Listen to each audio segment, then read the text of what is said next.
Hi, hello, and welcome back to the channel. And I don't know if you guys are aware, but there has been a ton that's been happening in the gaming sphere over the last few days and over the last few weeks. But I wasn't aware of too much until I seen all of these videos about mouthwashing last night, about this horror game just got taken down by Collective Shout, horror games removed from itch.io, and I was terrified to say the least, because I don't know if you guys have played mouthwashing, I haven't, but I have seen a ton of good things about it, and I actually wanted to play it, and I'm like, yo, why are they taking all of these games off of itch.io? And it's not just itch, it's Steam too, and apparently it is leaching out into all of our other aspects of life, and honestly, it is a bit terrifying. And if you guys don't know anything that's going on, I figured that we would go over everything together, because I'm not gonna lie to you, it is a lot to take in, but I figured we would start at the very beginning. Because there was an article that I had seen talking about mouthwashing being removed titled, itch.io clarifies why one of 2024's greatest PC games was removed from search results. And we go down here to the original story where it says, due to pressure from payment processors and right-wing advocacy groups, which is, okay, hold on. I know like we just started reading this article, but the right-wing advocacy groups. And we will go back into this group in particular, but the group that they are talking about mainly here is Collective Shout, which is crazy because if you look on the surface here, they look anything other than right wing, you know. And I'm not going to make this video about politics, but pretty much it says Collective Shout is a grassroots campaign movement against the objectification of women and the sexualization of girls. And as we go through this story, please keep this in mind, because the more we go, the further it just doesn't make sense. The marketplace itch.io and Steam recently announced that they would be delisting or de-indexing games that were perceived as, quote, not safe for work. While apparently intended to disrupt the production and marketing of adult content games, this move has already been a much broader impact. The critically acclaimed horror game Mouthwashing has been de-indexed from itch.io as a part of this sweep. Martin Howden, who works on audio and music for mouthwashing developer Wrong Organ, posted on Blue Sky that the title had been de-indexed from itch.io. Howden wrote that the game is currently still accessible if you have the link. It hasn't been fully removed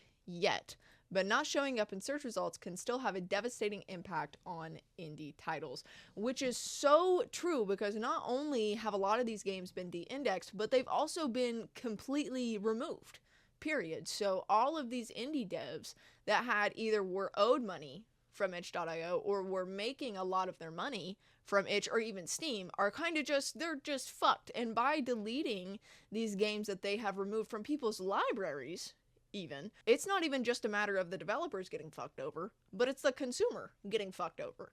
Not only just because we can't access or find these games anymore, but it's because for a lot of people, they legitimately just took their money.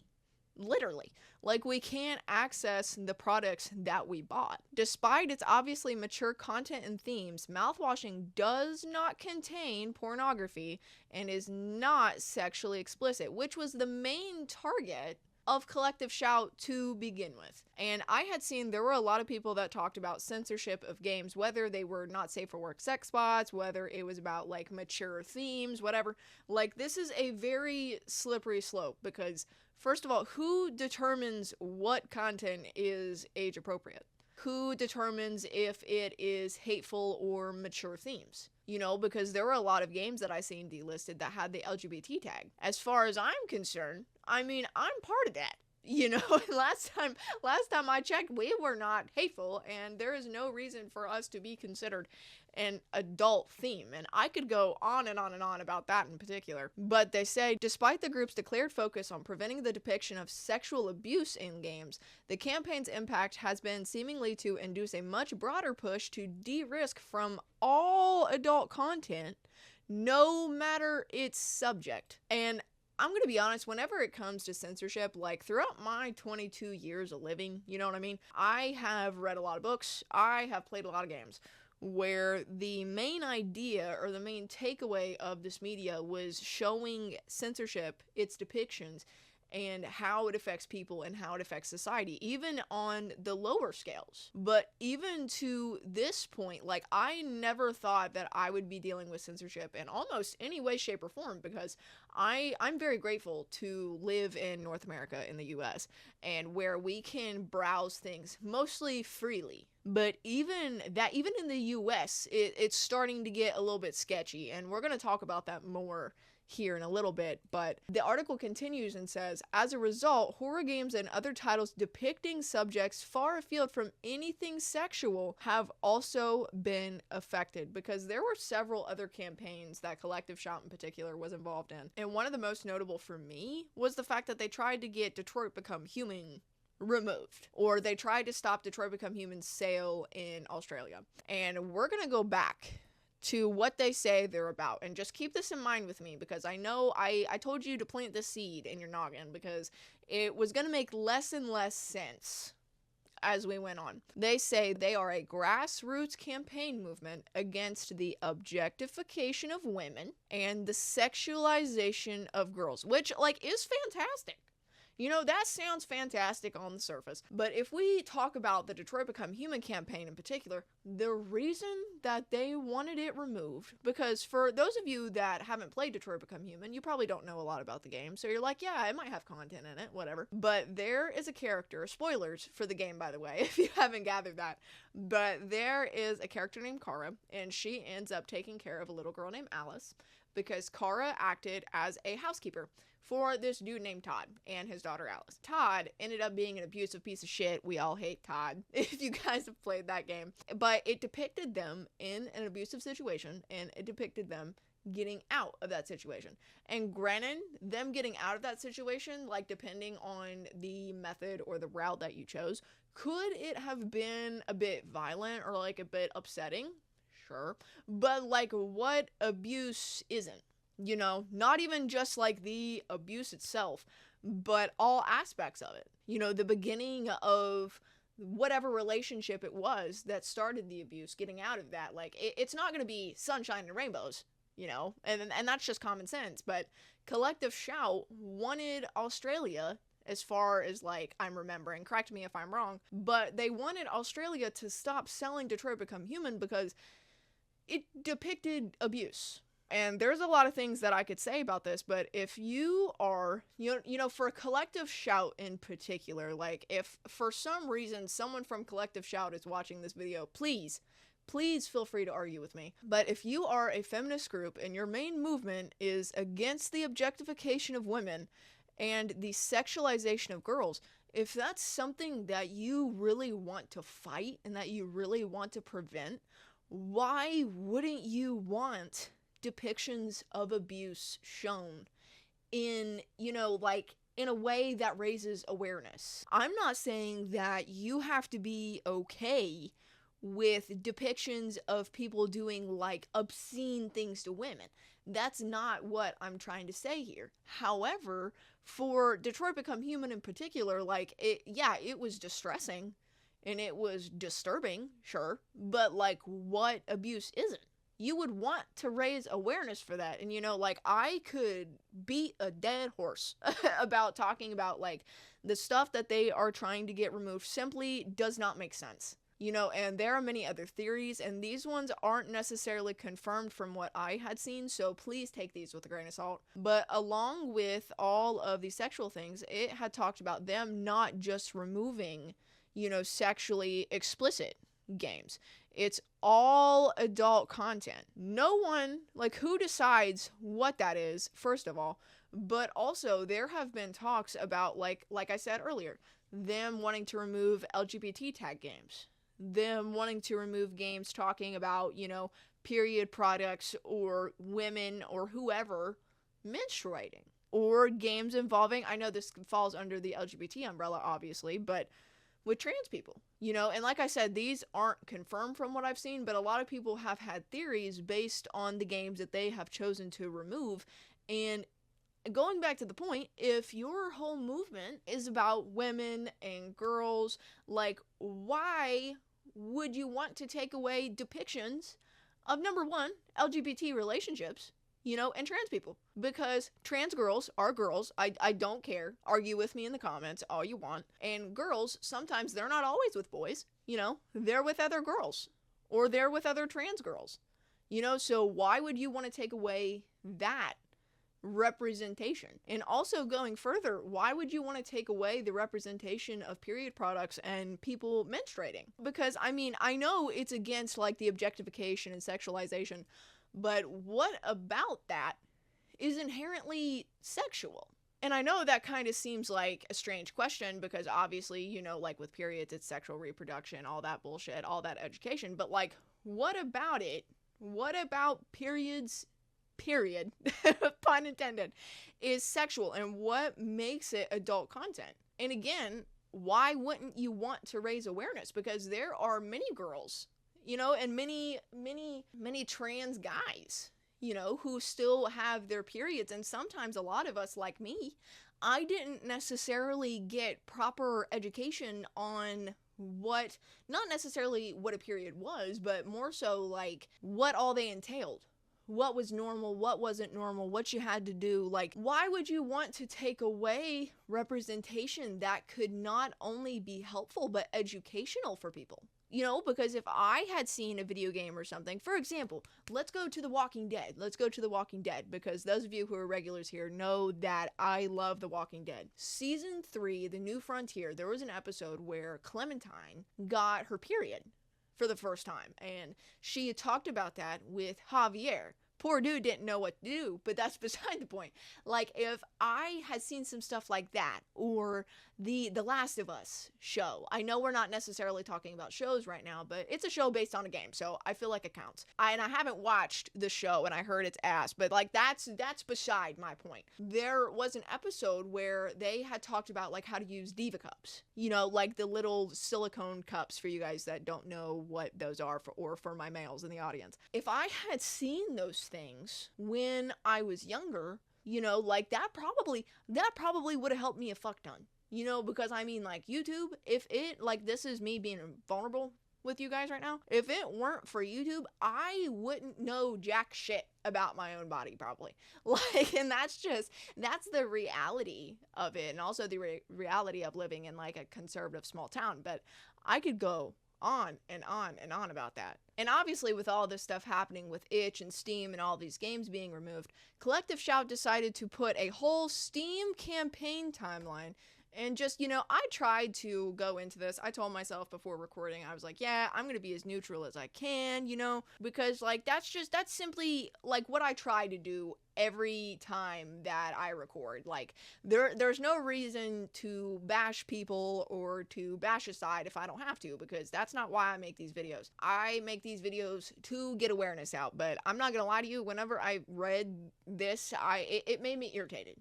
And you'll see why it made me irritated, because it says, in response to false claims and misinformation about our campaign, we're setting the record straight. Some have asked why we involve payment processors, and others have claimed we are responsible for itch.io removing all not safe for work content. First of all, that's because you are. In all honesty, like, you started the snowball. You know, like, it was once like this whenever you were trying to email Steam, supposedly, and all these other things. And now it's just tumbling. Like, you started something that you cannot stop. And the thing is that you don't want it to stop. And I'm not just assuming that either, is the craziest part. Because they go on to say, we raised our objection to rape and incest games on Steam for months, and they ignored us for months. We approached payment processors because Steam did not respond to us. And honestly, I don't know how true that is. You know, I am not Collective Shout. I am not one of these people sending emails, so it's not my right to say, oh, well, like, Steam responded. You know, because I don't know. I don't have access to their inbox. But the thing is they talk about involving the payment processors, like Visa, MasterCard, all that stuff, because if they can't process these payments, like, yeah, you can say you gave money or whatever, and you give money for a game, but if there's no one to process that payment, then they don't get that money. So by going to the payment processors, they essentially grabbed them by the nuts and put them in a corner and was like, oh, you kind of have to do what we say now. You know, and the craziest thing for me, I wonder truly what power Collective Shout has over these payment processors. Like, why did Collective Shout in particular make this much of a difference over like MasterCard and Visa? They are MasterCard and Visa. And I can't find the statement. I'll put it up here if I find it or link it downstairs. But there was a statement that they had released, the payment processors had released recently, and it was like, we're not ones to decide like the moral implications of things that like the consumers buy. Like, we're just here to process that, and we process that accordingly. Then if that were the case, then what happened to Steam and Itch? Like, that's just a flat out lie. It's like, let us coddle you and tell you what you want to hear. You know what I mean? It's like a mom, her kid is screaming because they want chocolate ice cream. And she looks in the fridge and goes, oh, fuck, we only got vanilla, but we have some chocolate syrup, though. And she mixes that shit together, puts it on the table, and the kid's like, hey, Mom, this isn't chocolate ice cream. Oh, yeah, it is, Jenny. You're fine. That's kind of what's happening right now. Because they're saying that, oh, we don't care about the moral implications. Then why have you caved to the pressure and stopped processing these payments? It doesn't make sense. Like, the whole thing that happened with No Mercy in particular, I didn't play the game. I didn't see gameplay of the game. But I heard that it was deplorable with the stuff that it entailed. And the thing is that it's a low-hanging fruit. You know what I mean? Like, a lot of people, that game could be banned and it would be like, oh, like, we're not losing nothing. To the majority of people, even going down to Gooner games, like, oh, we're not really losing nothing. You know what I mean? Which is fair. And if you put it under the guise of like, oh, we're trying to protect children, then unfortunately, a lot of people will fall for that. And the thing that a lot of people don't like to acknowledge is censorship despite whether you like the content that's being banned or not. And not to go back to the chocolate ice cream, but let's say you watching, you don't like chocolate ice cream very much, and you live in a little town and the king says, hey, you can't talk about chocolate ice cream anymore. And, it doesn't really affect you, because you don't like chocolate ice cream. When are you talking about it? But that's still something that an authority told you that you can't talk about, you can't consume, and this even goes further into not just games, because it spanned further than games at this point. It's games, it's going to books, it's going to shows, and we'll talk more about that, but it questions whether or not our democracy is safe. And, you're probably sitting behind your screen now wondering like, Branny, what do you mean? What do you mean? Because that is a bold statement to make, and I will talk about that more in just a minute. But if we go down here, Collective Shout continues to say, we called on itch.io to remove rape and incest games that we argued normalized violence and abuse of women. Itch.io made the decision to remove all not safe for work content. Our objections were to content that involves sexualized violence and torture of women. And again, if this were the case, perfect. If that were the case, awesome. Because with No Mercy, yeah, I could argue that what I know about No Mercy, it fell under that guideline. But the thing is, though, is that even though like I am not playing those types of games, I don't think that those types of games in particular are a loss, because I have trauma that makes me averted to things like that. But if it is rated appropriately, it's kind of the point that I tried to make whenever we talked about Shappy's Way, is if someone is producing content, whether it's a game, videos, whatever,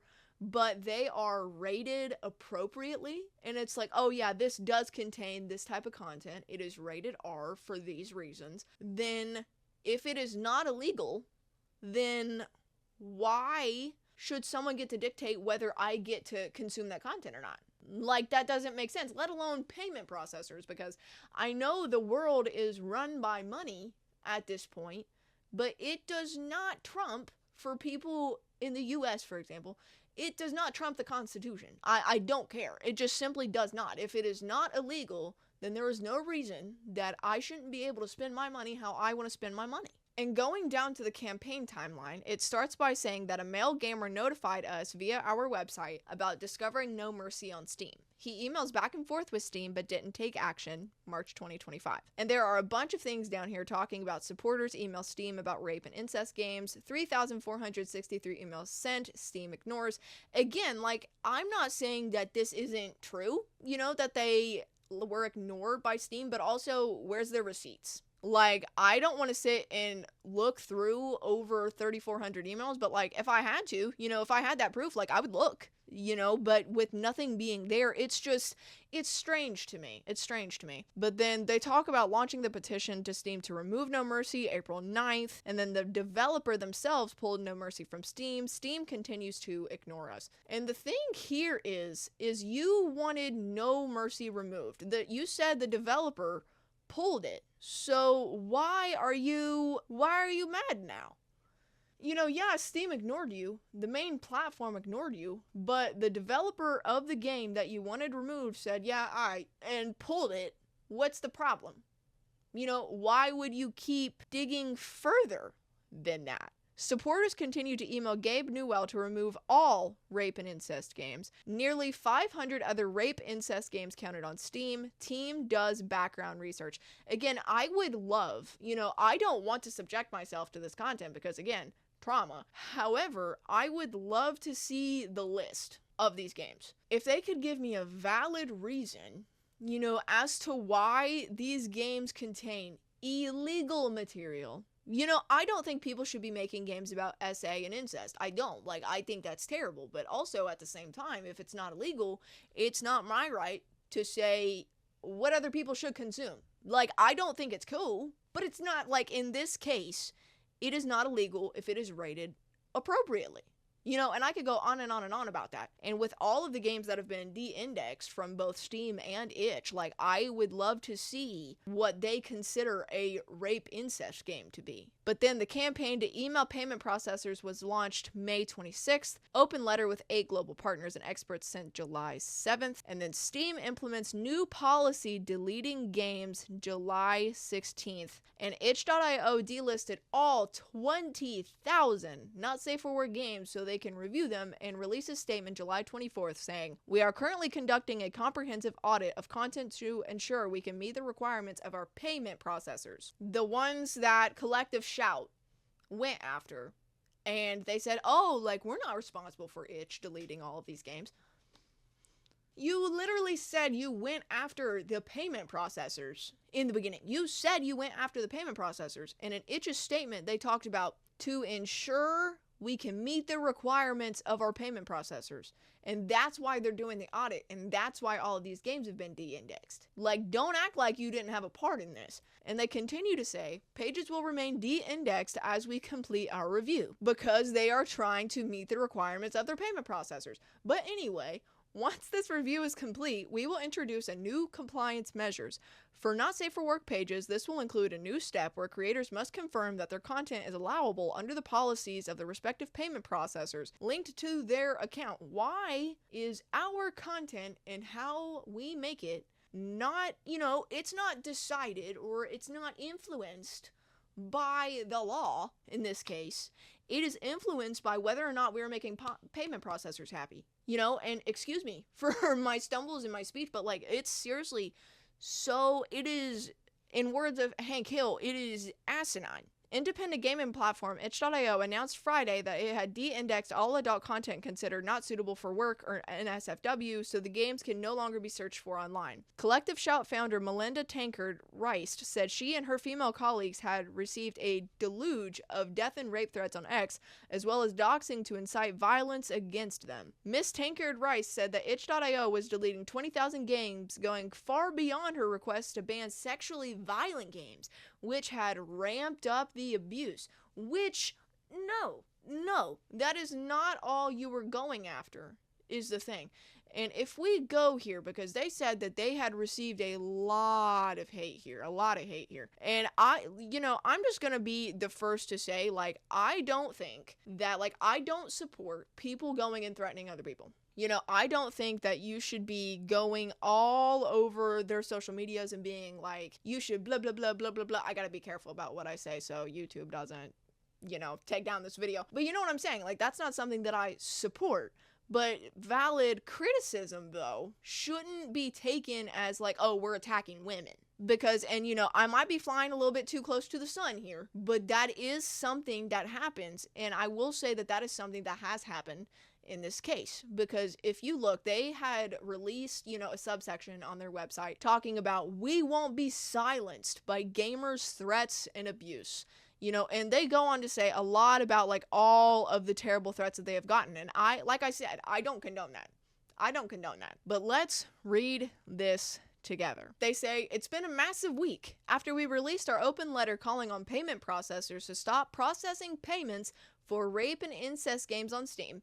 I'm going to go ahead and stress the point, but that it is not just rape and incest games. It is all adult content, like it said.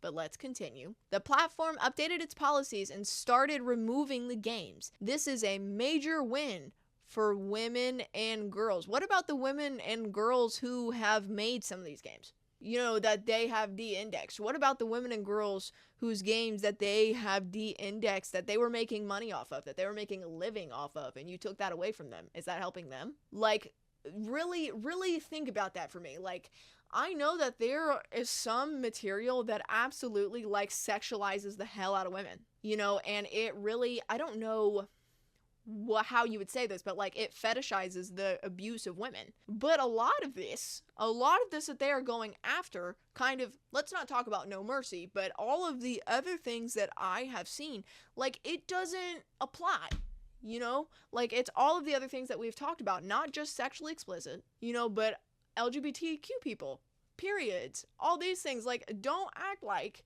it is, it's for the children. It's for the children. No, it is censorship under the guise of protecting children. You're not wanting to protect anybody. And they say, predictably, misogynistic gamers have come out in full force in defense of their access to rape, incest, and child abuse games.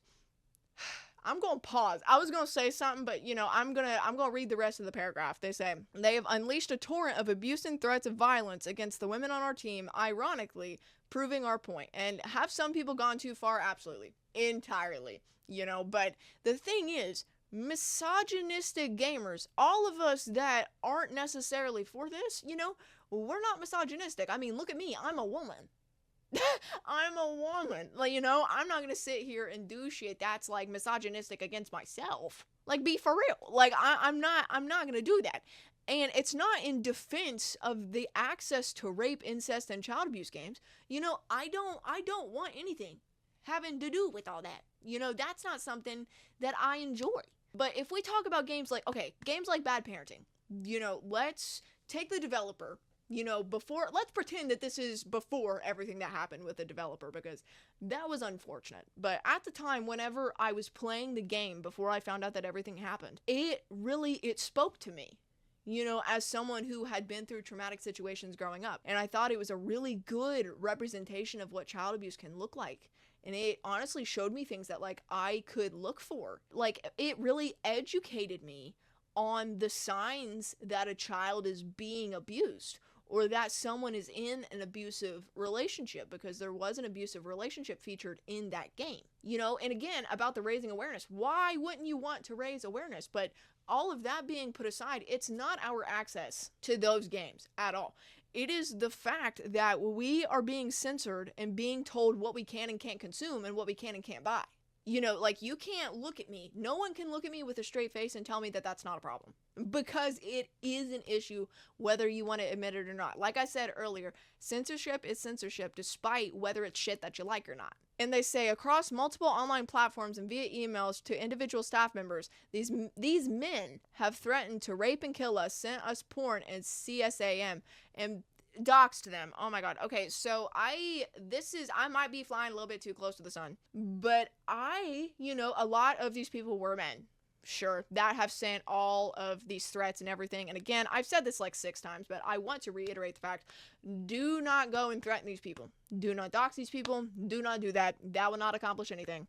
In the words of Dr. Phil, there was a segment once, and there was this girl that came on with her mom, and her mom was doing a bunch of crazy shit, and the daughter was doing crazy shit in response to her mom. But, like, the stuff that she was doing was so insane that the focus was only on her and not on the person that caused the bad behavior to begin with. You know where I'm kind of going with that? Like, it doesn't help the cause in any way, shape, or form. And they go on to put all of these pictures They let us know exactly how they feel about women. And these comments, yeah, absolutely. Like, a lot of these comments that we're seeing here are very misogynistic, and they suck. You shouldn't say things like this. But you can't paint everyone that is against censorship, as being a misogynist. That doesn't make sense. And it's not, as a matter of fact, it's just not true. It's not true.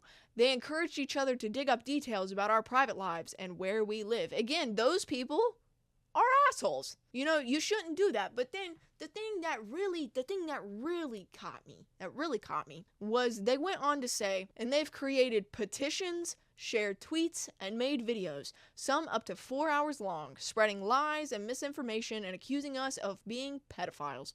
Now, okay, I don't know about the last, the accusations part, okay? I don't really know too much about that because that's not something that I've looked into. However, spreading lies and misinformation, where are the lies? And created petitions, and some have made videos, they said, up to 4 hours long, because there has been a robust amount of people talking about this, and about how not just my country, but the world right now, we were up here and we're going down a very slippery slope. This is dangerous. It's not just about the games, it's not about the media, but it goes so much further than that. They want us to be afraid. They believe that if they threaten and intimidate enough, we will stop speaking out, but we won't. These men see us as a real threat. Otherwise, they wouldn't waste their time trying to silence us, but we're not going anywhere. First of all, these men, I'm not out here threatening you. But I'm not a man. I'm a woman who is very against what the fuck is happening here. Because if it was how they said it was on the surface, you know what I mean? And it's we're just wanting to not even ban these games. But if they wanted some restrictions or something, or more disclaimers or whatever, talking about the importance of the educational importance on why this stuff is depicted, if it was stuff like that, then I would be more likely to be okay, but that's not what's happening here. It's under the guise of protecting women and children, when in reality, you're just censoring them. You're silencing them. It's a broad spectrum of things, and it's crazy because we go down here, and there was a Reddit thread that I had seen, and it says, what is up with Steam and itch.io removing not safe for work games from their platforms? I do remember that a game got removed a while back because it had incest and rape in it. Didn't pay too much attention back then, but now it seems every adult game is being removed. But then there was a mod that replied and said, the way that they do this is sending letters to payment services and campaign very actively and loudly, framing the issue as them being complicit if they allow certain payments to go through and pressuring them to blacklist creators and games. A while ago, they went after a game called No Mercy, which we had talked about, which was about rape and incest, so it was a quite low-hanging fruit, and obviously there would be no backlash to it being taken down, though at this point, it's obvious that people should have seen the slippery slope. Now they're going after NSFW games in general, not rape, not exploitation, not incest, just porn games or regular VNs with adult elements, putting all of it under the umbrella of either female objectification or promoting misogyny. Payment processors are now effectively controlling what content is allowed on platforms like Steam and Itch, and a lot of people, understandably, view this as massive censorship. And it's not even just viewing it as massive censorship, it is censorship. Because like I've said before, if there is legal content and you want to buy the legal content, nobody should tell you that you're not allowed to do that. The morality of it, even though the payment processor said we're not judging that, by not processing these payments, you are though. And not only have we talked about the sexually explicit games being removed and all of the other elements that have been removed, but it reminds me so much of a game called Concord. And about a year ago, it says Concord removed LGBTQ+ and political tag from the Steam page, potentially to reach more buyers. It doesn't matter why they're removing tags like this, but it should really make you think that if they're getting rid of full subjects, period, and you're not allowed to say oh yeah, my game's political, my game has LGBTQ people, my game has a little bit of spicy content, this has a little bit of adult stuff, this has mature themes. If you're not allowed to talk about those things and you're not allowed to consume content about those things, that is censorship, regardless of whether you want to admit that or not. And we talked about earlier, it not only being games and media and all this, that, and the other, but it has came to our government. It has came to our government, and that's terrifying. And it all started with the Online Safety Act of 2023 that was enacted July 25th. And it says, the Online Safety Act of 2023 protects children and adults online. It puts a range of new duties on social media companies and search services, giving them legal duties to protect their users from illegal content and content harmful to children. The Act gives providers new duties to implement systems and processes to reduce risks their services are used for illegal activity and to take down illegal content whenever it does appear, which sounds amazing, right? But then we go down to the child safety section. Again, censorship under the guise of child safety, and you'll see the connection that I'm making here in a second, because it says, as of July 25th, 2025, platforms have a legal duty to protect children online. Platforms are now required to use highly effective age assurance to prevent children from accessing pornography or content which encourages self-harm, suicide, or eating disorder content, which again sounds amazing, But then we go further and it states, platforms must also prevent children from accessing other harmful and age-inappropriate content. They go on to say, such as bullying, hateful content, and content which encourages dangerous stunts or ingesting dangerous substances. Platforms must also provide parents and children with a clear and accessible way to report problems online when they do arise, which sounds amazing on the surface. I said that 3 or 4 times. Like, if someone were to just put that in front of me and there was no nuance to it, it would be like, oh, hell yeah. Do what we need to do, because there needs to be a lot more, online safety education for the amount of children that are unfortunately on the internet nowadays. But the thing with this, though, is that the language that they are using, it is so incredibly vague. Like, I cannot stress this enough, because it says other harmful, age inappropriate, and hateful content. And, the age inappropriate content, I feel like that's a bit more obvious, but at the same time, who gets to decide what is age inappropriate? Who gets to decide what is harmful and what is hateful? Who gets to decide that?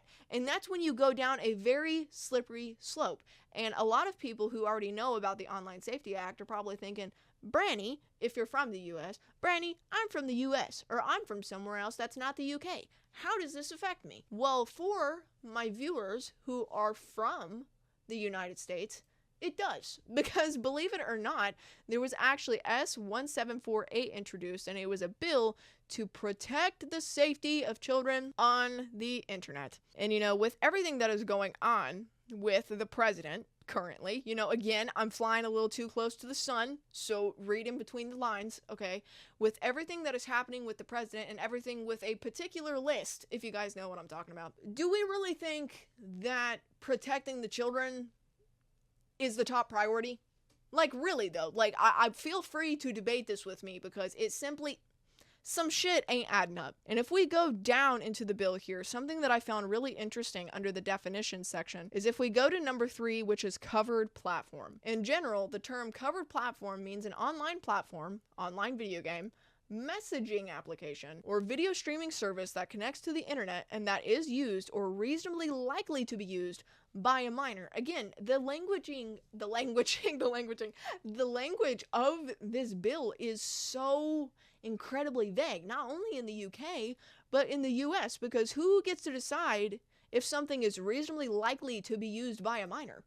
There are 2-year-olds that use phones now, so technically anything could reasonably be used by a minor if they wanted to argue that. And it's not just the online video games like we've been talking about. It is your online platforms, like, your social media, your video streaming service that connects to the internet, Netflix, Hulu, all that shit.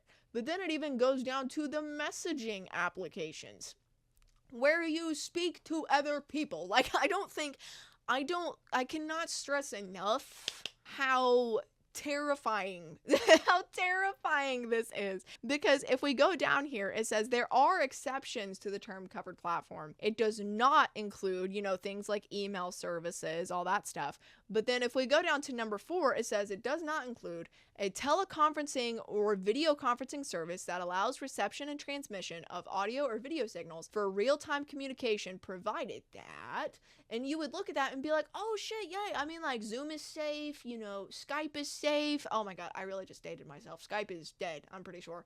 But FaceTime is safe, you know. No, it's not. No, it's not. Because it says provided that the service is not an online platform.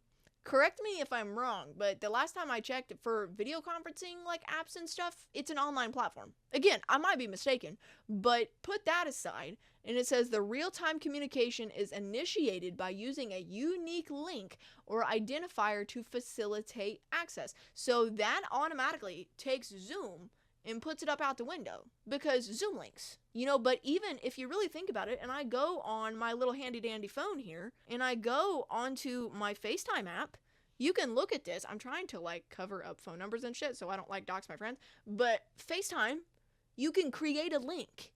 You can create a link. So FaceTime in theory isn't even covered by this. And it also says it doesn't include a news or sports coverage website or app where, again, and you're probably like, oh great, they can't censor the news. Amazing. Look, because it says the inclusion of video content on the website or app is related to the website's app own gathering, reporting, or publishing of news content or sports coverage, and the website or app is not otherwise an online platform. What news outlet is not an online platform anymore? Like, I don't know if I'm getting the term online platform mixed up, because I'm thinking of like WSAZ, for example, for those of us who are in Appalachia. Like WSAZ, they have their own app, they have their own website. Like, that's what I'm thinking of when I hear the term online platform. So I might be a little messed up in that. But it says where it's an online platform, you know, like, they technically can censor the news. And you're thinking, oh, Brainy, they would never do that. I mean, like, this isn't even passed yet. They've been doing it already. You know, and with the stuff happening in the UK, the Online Safety Act, there was actually a TikTok that I had seen, and I'll link it downstairs or put it up here if I can find it. And they were talking about how stuff about the war in Gaza, and even breaking news, hello, Aaron Parnas, they've been blocked and they've been censored from viewing all of this stuff. And last time I checked, that's not porn. That's not sexually explicit content. That's not age inappropriate content. How is that protecting the children? How is that protecting the children? And the thing is, if we go back to the child safety stuff and it says harmful and age inappropriate content or hateful content, and I talked about all of this being vague, the thing is that who is to say what this hateful content is? Because a way that people have been trying to bypass, you know, the Online Safety Act is obviously going and getting VPNs. So there's probably going to be an influx of YouTubers or other influencers, whether it be on Instagram, TikTok, what have you, talking about, oh, what are the best and worst VPNs? How to get a VPN? Like, mistakes not to make whenever you're installing a VPN. You know, and what's to stop, whether it's the UK or the US, from viewing this content? And it's like, oh, you're trying to like get around and like not make it safe for kids. That's hateful. Let's take that away. Nothing is stopping that. And that is terrifying. And there's even been talks about banning VPNs, you know, because there has been an influx of the search for VPNs in the UK over the last few days. But there was an article that I had seen that says Labour rules out VPN ban in UK, but issues warning to UK households. So let's go ahead, before I yap too much, let's go ahead and read what they have to say, saying Labour has ruled out a possible VPN ban after reports thousands of UK households were at risk following the Online Safety Act kicking in under the government. Labour Party Tech Secretary Peter Kyle has revealed that the government is not considering a VPN ban after reports in Guido Fawkes suggesting that it was possible. Mr. Kyle told Times Radio that there were far more people who were actually there to prove their age in a legitimate way, so you will find a small number of people who will use VPNs. Most of them will be adults themselves.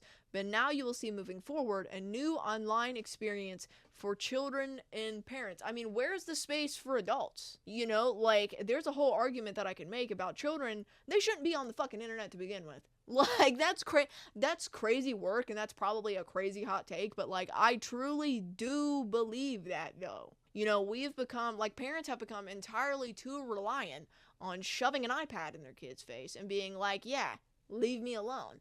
You know, and not all parents are like this, but a lot of them are. And even going down to the age verification methods, and it says the Online Safety Act in the UK introduces new age verification requirements for online content, with several methods being considered to ensure users are over 18, including facial age estimation using AI, which there are so many issues. I mean, like, first of all, AI is bad for the environment. You know, but I could go on and on about how bad AI is in particular. But who's to say that it's going to be accurate? Users provide a photo or video, and AI analyzes facial features to estimate age, often with liveness checks. Like, who's to stop someone from going and getting their mom and being like, hey mom, this is for a trend? You know, but even going further than that, open banking. Users grant permission for a service to access their bank information to confirm age status, and third-party providers doing all this stuff, because you would think that if it was truly trying to keep children safe, and that was the true like cause for wanting to do this, the government would be like, oh, we need to like do this with care. We really need to like keep an eye on this. All of the age verification stuff is up to the platforms. You know, so for all of the platforms like Instagram, X, who currently doesn't even have a way to verify your age, but that's a whole other thing. Like, sure, the big social medias, like, they can overcome that, you know, they have the budget, but websites like Wikipedia, you know, are fucked. You know, and all of these people, or most of the people rather, that give input and are contributors to Wikipedia are anonymous. And with all of these age verification requirements for things like Wikipedia, you know, that takes away the anonymous factor of being online. Like, you truly, like, fuck going incognito. You know, you truly cannot be anonymous online. You know, and it's very easy for your information and everything to be tracked. But even going down like credit card age checks, email-based age estimation, mobile networks, like, it is, they're taking their little finger, you know, and they're wedging their way into everything else. Because if this is done with third-party providers, you guys seen what happened with the T-app over the last few days. They had people take pictures of their IDs to prove their gender identity, because if I'm not mistaken, it was only like a girls-only app or something like that. You sent it in, you know, and they said, oh, we don't hold on to this information. Bullshit, because everybody, I'm not kidding you, everybody got doxxed. And it's just crazy. It is a scary world that we are living in, because if this was truly, you know, they truly wanted to do some things to protect children, like, I'm all for that, because I think that people don't talk enough about online safety, and parents don't watch enough of what their kids are doing. That's just a matter of fact of life. I mean, how do you think I got inspired to do YouTube? Like, how do you think I ended up here? But the thing is it's not just, it's not protecting the children. That's not what it's about. It is very, and it's blatantly obvious, you know, and I don't take, you guys know that I don't take a lot of hard takes on this channel. You know, like, I am very open to other people's perspectives. But if, not to be harsh, but if you don't see that this is blatant censorship under the guise of protecting children, I feel bad for you, truly, because this is absolutely terrifying, and I want to talk a bit more on this situation as it develops, because it feels like it's not even just developing by the day now, or by like every couple days, or by the week. It feels like it is developing by the hour, and it is absolutely fucking wild. And if you guys liked what we talked about here today, hopefully it got you up to speed on everything that's going on, but please be sure to like and subscribe, and maybe watch another video to spend more time with your girl. And I will see y'all in the next one. Bye, guys.